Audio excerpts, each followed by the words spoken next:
Hello students, welcome back again. आप सभी का स्वागत है बोर्ड एग्जाम क्लासेस के आज के सेशन में। मैं दिव्यांशु पांडे और आज के इस क्लास में हम बोर्ड एग्जाम 2026 साइंस सब्जेक्ट के मॉक टेस्ट को कंडक्ट करने जा रहे हैं। इस मॉक टेस्ट को आप सभी को इस सेशन में मेरे साथ मिलकर पूरा करना है। तो हम क्लास को शुरू करें उससे पहले अगर आप इस सेशन में इस चैनल पर नए हैं तो इसको सब्सक्राइब कर लें और वीडियो को लाइक और शेयर करते जाएं। तो चलिए देर ना करते हुए शुरुआत करते हैं आज के इस सेशन की। सबसे पहले एमसीक्यूज के साथ, क्योंकि साइंस के पेपर में सेक्शन ए बी सी आपको दिया रहेगा जिसमें बायोलॉजी, केमिस्ट्री और फिजिक्स के क्वेश्चन पूछे जाएंगे। तो उन क्वेश्चंस को मैं अब पूछने जा रहा हूं आपसे। What change would you observe if you put blue litmus paper and red litmus paper into a sample of soap solution. देखिए अब यहां पर आपको हिंट दिया गया है, एक सोल्यूशन आपका सोप का है यानी कि साबुन का है। अब सोप आप ये बताओ कि वो एसिड होता है कि बेस होता है, और अगर आपको ये पता है तो आप इस क्वेश्चन का आंसर दे पाएंगे। तो देखिए, colour change on blue litmus, colour change on red litmus.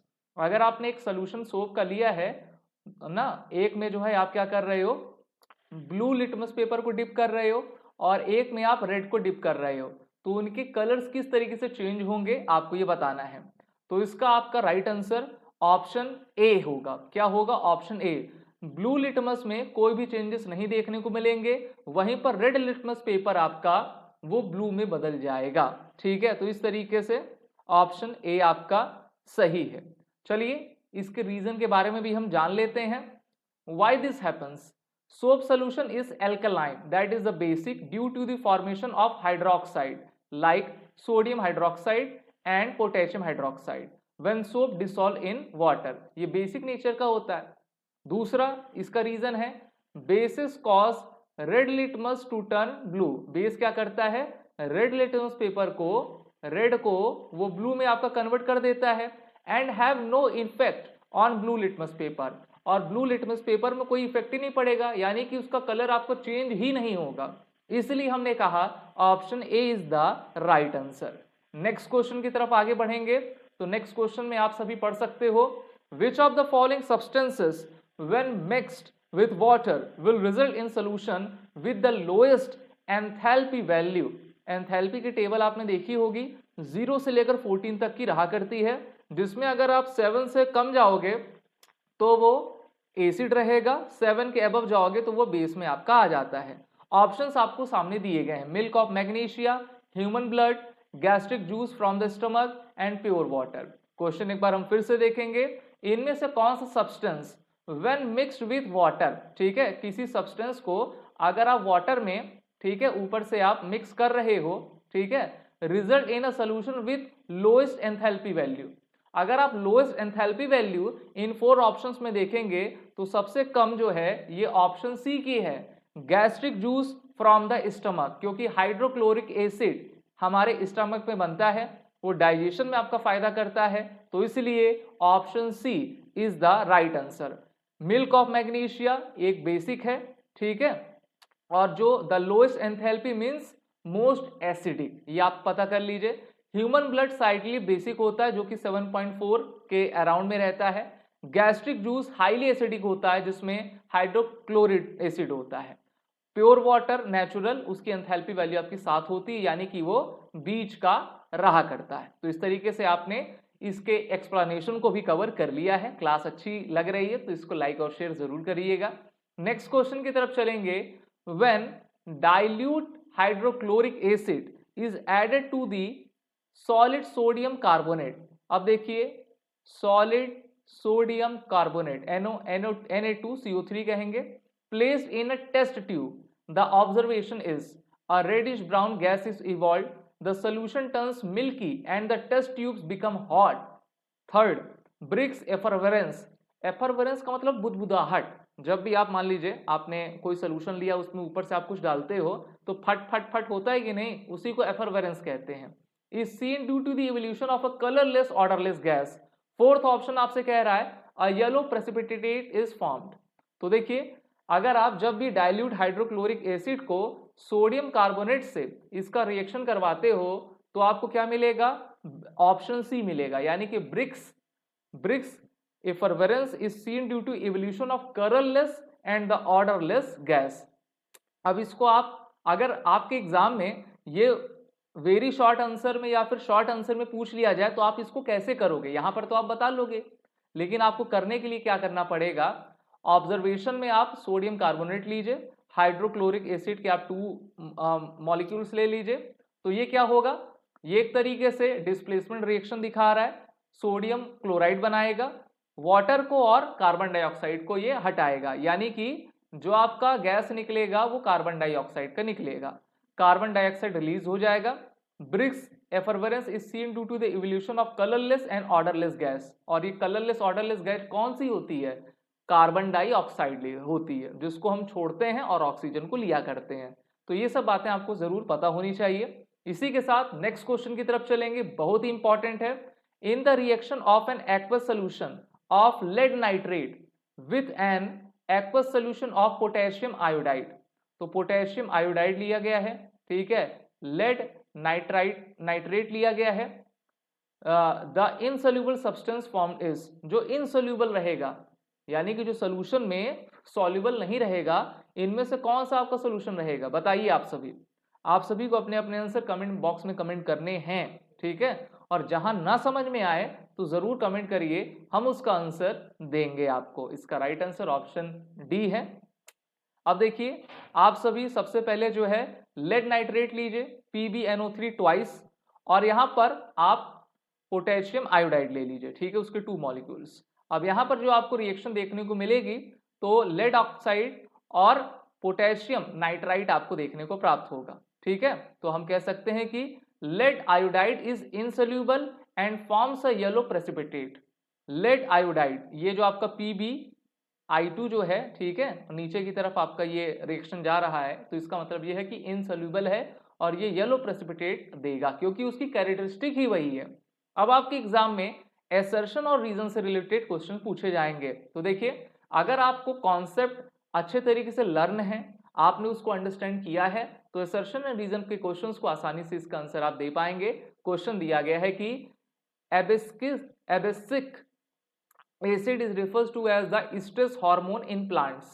Reason: the production of the abscisic acid in plant stimulates the closure of stomata, which helps to reduce water loss during dry condition।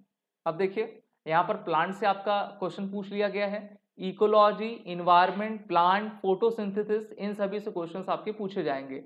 इस प्रश्न को अगर आप देखेंगे तो option A सही है, यानी कि ये जो आपका एसिड है वो प्लांट्स में स्ट्रेस हार्मोन को रिफर्ड करता है, ठीक है, बताता है। और रीजन इसका क्या दिया गया है, the production of abscisic acid in plants stimulates the closure of stomata which helps to reduce water loss during dry condition. Next question की तरफ आगे बढ़ते हैं। All variations that arise in a species have an equal chance of survival. बड़ा ही important question है, बहुत important chapter भी है। Natural selection favors variations that provide a survival advantage in a particular environment। अब आपको बताना है कि इसमें से कौन सा आपका क्वेश्चन सही, मतलब कौन सा ऑप्शन आपके सही हो सकते हैं।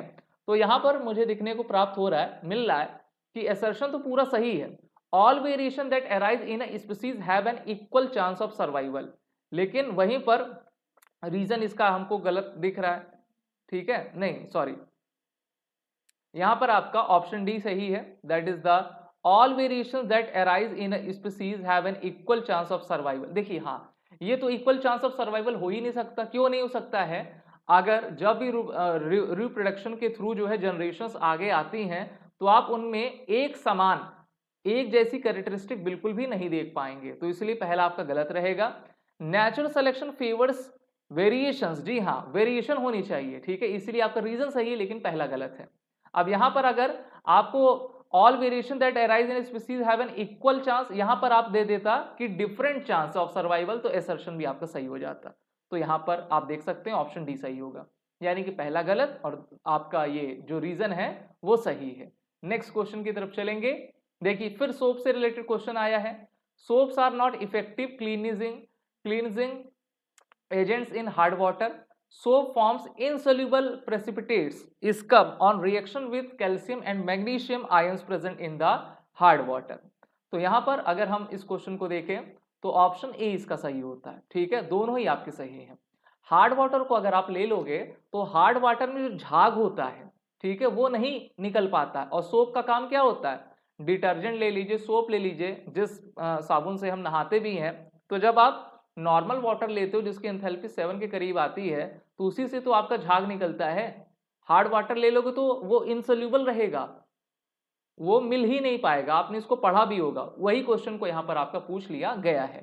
Next question, a point object is placed at A distance of 26 centimetre form a convex mirror of a focal length 26 centimetre, the image will not form infinity. चलो भाई करना पड़ेगा और देखना पड़ेगा कि किस तरीके से हम इसको कर पाएंगे। आपको यहाँ पर फॉर्मूला भी दिया गया है, 1/f equal to 1/v 1/u। f आपका प्लस में रहेगा, 26 सेंटीमीटर में रहेगा, ठीक है।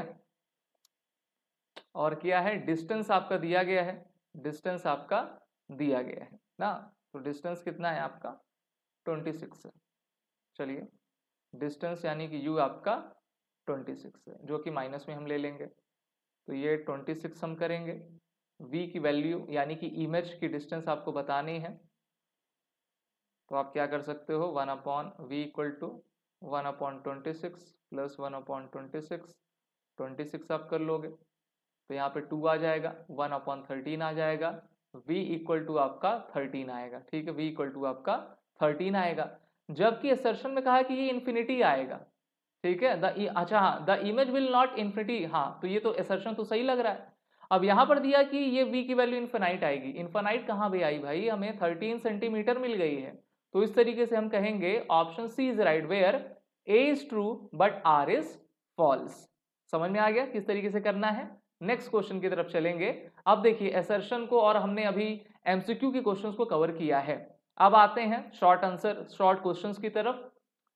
वाइल प्लांट्स जनरेट ऑक्सीजन, ठीक है, प्लांट्स जो है ऑक्सीजन जनरेट करते हैं during the day, they produce carbon dioxide, they produce carbon dioxide at night, justified this statement. इतना सिंपल सा है, आप class 4th 5th 6th 8th में पढ़ते आए होंगे, उसी क्वेश्चन को फिर से पूछा गया है और कहा कि अपने इस आंसर को जस्टिफाई करिए। तो हमको ये पता है कि अगर हम एज अ ह्यूमन में क्या लेते हैं, हमेशा ऑक्सीजन लेते हैं और फिर कार्बन डाइऑक्साइड को रिलीज करते हैं। वहीं पर जो प्लांट्स होते हैं ड्यूरिंग डे में ऑक्सीजन को जनरेट किया करते हैं, लेकिन रात में कार्बन डाइऑक्साइड को प्रोड्यूस करते हैं। इसीलिए कहा जाता है कि रात में कभी भी पेड़ के पास नहीं सोना चाहिए, और खासकर पीपल के पेड़ के पास बिल्कुल नहीं, क्योंकि वो सबसे ज्यादा ऑक्सीजन प्रोड्यूस भी करते हैं और रात में वो कार्बन डाइऑक्साइड प्रोड्यूस किया करते हैं। अगर हम इस क्वेश्चन को देखेंगे तो जब आप डे लाइट में देखोगे, ठीक है, सन की मौजूदगी में, in the presence of the sun, तो डे लाइट में फोटोसिंथेसिस रिएक्शन आपका होता है, और जैसे ही सूरज चला जाता है, सन आपका चला जाता है, फोटोसिंथेसिस होना बंद हो जाता है। तो इसीलिए कार्बन डाइऑक्साइड आपकी गैस रात में रिलीज की जाती है। So during the day plants perform photosynthesis releasing oxygen. At night photosynthesis stops due to absence of sunlight but respiration continues. respiration तो चलेगा, बिना respiration के तो इंसान हो पेड़ पौधा हो वो खत्म हो जाएगा। Hence plant produce oxygen in the day and carbon dioxide at night। बड़ा इंपॉर्टेंट क्वेश्चन है, और हाँ मैं आपसे जरूर कहूंगा कि जब भी किसी, चाहे वो 1 नंबर का क्वेश्चन हो, 3 मार्क्स का क्वेश्चन हो, तो आप फिगर जरूर बनाइएगा, डायग्राम जरूर बनाइएगा, क्योंकि यही आपको फुल मार्क्स दिलाएगा, और अपनी राइटिंग को नीट एंड क्लीन रखिएगा। नेक्स्ट क्वेश्चन की तरफ चलेंगे, यह भी प्लांट से ही रिलेटेड है। What is translocation in plants, name the tissue responsible for it and the form in which the food is transported. देखिए ट्रांसलोकेशन का मतलब यही होता है कि जो खाना होता है, फूड होता है, वो लीफ के माध्यम से आपका रूट तक पहुंच सके, ठीक है। तो ट्रांसलोकेशन की डिफिनीशन को आपको लिखना होगा, कैसे लिख सकते हो, translocation is the movement of food from leaves to the other parts of the plant. अब जैसे हम भी खाना खाते हैं मुंह से, वो हमारे पेट तक जाता है ना, अब पेट में जाकर जो है वो एनर्जी को प्रोड्यूस करता है, एनर्जी हमारी पैर से लेकर हमारे सर तक बनी रहती है। उसी तरीके से प्लांट भी आपका काम करता है। कौन सा टिश्यू इसमें आपका रिस्पॉन्सिबल है? तो फ्लोएम, ठीक है, फ्लोएम रिस्पॉन्सिबल है फॉर्म ऑफ फूड ट्रांसपोर्टेड, तो सुक्रोज आपका ये ट्रांसपोर्ट रहा करता है। और इस इमेज को आप सभी जरूर बना लीजिएगा, ये ट्रांसलोकेशन की इमेज है। अब चलिए जानते हैं सुक्रोज क्या होता है, बहुत सारे बच्चे नहीं जानते होंगे और आपके एग्जाम में ये हो सकता है कि सुक्रोज का फॉर्मूला पूछ ले, तो आप कहिएगा कि C12 H22 और O11, ठीक है। सभी के बता दिए गए हैं कि कार्बन हो, हाइड्रोजन हो या फिर ऑक्सीजन हो, उनके कितने एटम्स आपके लिए जाएंगे। So sucrose is a common carbohydrate made of 1 glucose and 1 fructose molecule. इसको हम टेबल शुगर कहते हैं। एक क्वेश्चन आपका यहां से भी बन सकता है, देख लीजिए। तो इसीलिए हमेशा कहा जाता है कि अपने नोट्स को आप प्रिपेयर करिए और इंपॉर्टेंट पॉइंट्स को अंडरलाइन करते जाइए। 10th के बाद जब आप 11 में जाएंगे, अगर आप अभी नहीं कर रहे हैं तो 11 12th में जरूरी ये काम को करिएगा। हैंड रिटन नोट्स बनाइए और अंडरलाइन करिए, रिवीजन बार बार आप करिए। आगे कहा गया है कि एक्सट्रैक्टेड फ्रॉम सुगर केन, गन्ने से निकलता है यानी कि ये मीठा रहेगा। Used eight sweetener and food ingredient and also serving important function in the pharmaceutical. Chemical formula जरूर आपको याद रहे। इसी के साथ नेक्स्ट क्वेश्चन की तरफ आगे बढ़ेंगे। 2 आइडेंटिकल रजिस्टर्स 24 ओम ईच, ये ओम है, रेजिस्टेंस की यूनिट है, are connected to a battery of 6 volt, ठीक है। तो V की वैल्यू आपको 6 वोल्ट दे दी गई है, रेजिस्टेंस आपको जो है 24 ओम का दे दिया गया है।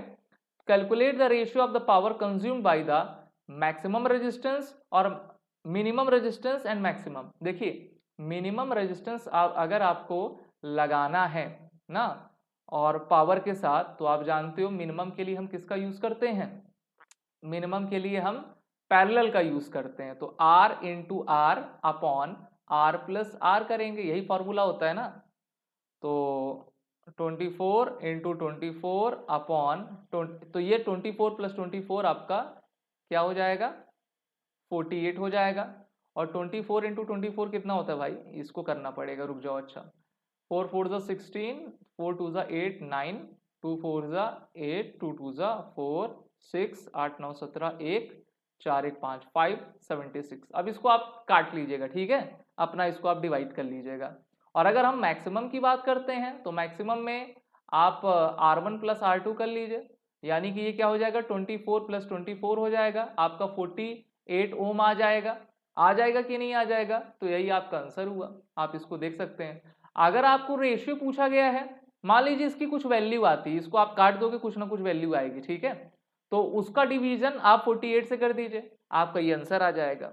तो इस तरीके से धीरे धीरे करके आप सभी क्वेश्चंस को लगा सकते हैं और अपने आने वाले एग्जाम में एक अच्छे मार्क्स स्कोर कर सकते हैं।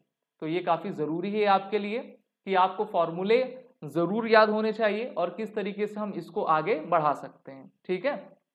हाँ, अगर हम ये 486 अपॉन 48 करें तो ये आपका 12 ओम आ जाएगा, ठीक है, 12 ओम आ जाएगा।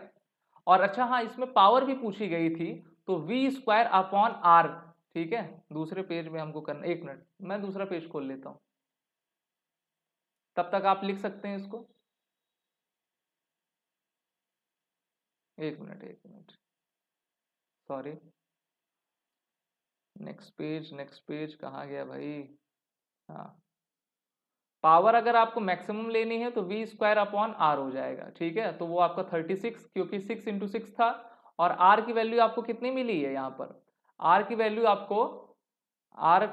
आपको मिल गई है एक तरीके से 12 ओम की मिली है, ठीक है, 12 ओम की मिली है। इसको आप डिवाइड दोगे तो 12 आ जाएगा, तो ये क्या आ जाएगा? 3 आ जाएगा, ठीक है। तो आपको जो पावर दिख गया है वो 3 आया है, और पावर मैक्सिमम 3 है, तो इसकी यूनिट क्या होती है? W, यानी कि वॉट होती है। अब उसी तरीके से हमने सेकंड क्या किया था? रेजिस्टेंस को मिनिमम में निकाला था, ठीक है, मैक्सिमम में निकाला था, तो R प्लस R हमने किया, तो ये आपका 48 ओम आ गया। अब इसी में अगर आप पावर निकालते हो और वो भी पावर मैक्सिमम में निकालोगे तो 36 अपॉन 48 आएगा, ठीक है, पावर इक्वल टू 36 अपॉन 48 आएगा। तो इस तरीके से अगर आप डिवाइड करोगे तो 12, 12 24, 36, 12 चौक 48, 3/4, 3/4 आपका ये आ गया। अब 3/4 आया तो इसको आप यानी कि 0.75 वॉट लिख सकते हो, और रेशियो तो आप आराम से निकाल लोगे, पावर का रेशियो भी निकाल लोगे, और साथ ही साथ अगर रेजिस्टेंस का पूछे तो वो भी निकाल लोगे। अगर पावर का पूछा है तो आप यहां पर देख सकते हो 3:0.75, ठीक है। और जो भी आंसर रहेगा उसको आप वॉट में ही निकालिएगा। ये आपका आंसर आ गया, कोई दिक्कत हुई नहीं। दिक्कत क्यों नहीं हुई? प्रॉब्लम देखिए तभी होगी जब आप इक्वेशंस भूल जाएंगे। और हाँ, plus minus sign convention rule, उसके साथ जो यूनिट्स होती है उसको लिखना ना भूलिएगा। नेक्स्ट क्वेश्चन की तरफ चलते हैं। तो लाइट से आपका ह्यूमन आई से रिलेटेड क्वेश्चन जरूर पूछे जाएंगे। अब यहां पर डायग्राम की स्टडी करना है। Name the defect of vision represented in the diagram. अब देखिए यहां से एक लाइट आपकी आती है काफी पास से, ठीक है, और ये आपका जो आई है उसके पीछे यहां पर इसकी इमेज का फॉर्मेशन हो रहा है। इसका मतलब क्या है? ये हाइपर माइट्रोपिया है। हाइपर माइट्रोपिया का मतलब होता है पास की चीजें हमको ना दिख पाना, पास की चीजें ना दिख पाना। पहला तो आपका हो गया, और इसके दो कॉज आपको बताने हैं। अब देखिए जहां पर कन्वर्ज होनी थी लाइट वहां पर हो नहीं पा रही, वो पीछे हो रही, पहला तो कॉज आपका यही हो गया। और आपका अगर हम इसको देखते हैं किस तरीके से आप इसको लिखोगे, तो हाइपर माइट्रोपिया है जिसको लॉन्ग साइटनेस कहते हैं, यानी कि पास की चीजें हमको ना दिख पाना। In the given diagram, light rays coming from a near object enter the eye but are focused behind the retina instead of on it. This is the characteristic feature of the hypermetropia. ठीक है, जहां पर हम near by objects को नहीं देख पाते हैं। वहीं पर इसके कॉजेज देखें, eye ball is shorter than normal, so the image forms behind the retina, insufficient converging power, long focal length of the eye lens due to weak ciliary muscle. तो ये आपके कारण है, ठीक है। चलिए नेक्स्ट क्वेश्चन। अच्छा, यहां पर करेक्शन आप देख सकते हैं, करेक्शन के लिए आप जो है कॉन्वेक्स का, ठीक है, कॉन्वेक्स लेंस का यूज करिए। आगे बढ़ते हैं। A wire is cut into 3 equal part. ये तो बड़ा ही फेवरेट क्वेश्चन है, और यहां पर आप मोस्ट इंपॉर्टेंट लगा लीजिए। हर एक एग्जाम में ये क्वेश्चन पूछा गया है। सीबीएसई के जितने भी सैंपल पेपर्स हैं, पीवाईक्यूज हैं, जब आप देखोगे तो इस टाइप के क्वेश्चंस आपको देखने को मिलेंगे। अब मान लेते हैं एक आपको वायर दिया गया है, वायर को आप जो है 3 इक्वल पार्ट्स में डिवाइड करते हो, ठीक है, इक्वल पार्ट्स में डिवाइड करते हो। Then connected in a parallel, फिर क्या करते हो, पैरेलल में आप कनेक्ट कर देते हो, पैरेलल में इनको जो है कनेक्ट कर दे रहे हो। रेजिस्टेंस बताना है और रेजिस्टिविटी आपको बताना है। Resistivity get affected? जी हाँ, नहीं। देखिए वायर को जब आप चाहे 3 इक्वल पार्ट्स में काटिए चाहे 9 इक्वल पार्ट्स में काटिए, रेजिस्टिविटी अफेक्ट नहीं होती है, क्योंकि वो अफेक्ट किससे होगी, उसके मटेरियल से होगी और टेम्परेचर से होगी। ना ही यहाँ पर मटेरियल की बात की जा रही है, ना ही टेम्परेचर की बात की जा रही है। समझ में आई बात की नहीं? तो अगर आपको रेजिस्टेंस निकालना है, R equal to rho L upon A करके आप इसको निकाल सकते हो। तो इस तरीके से आप देख पा रहे हो कि किस किस टाइप के कहां से क्वेश्चंस आपके एग्जाम में पूछे जाएंगे और इसको आपको कैसे करना है।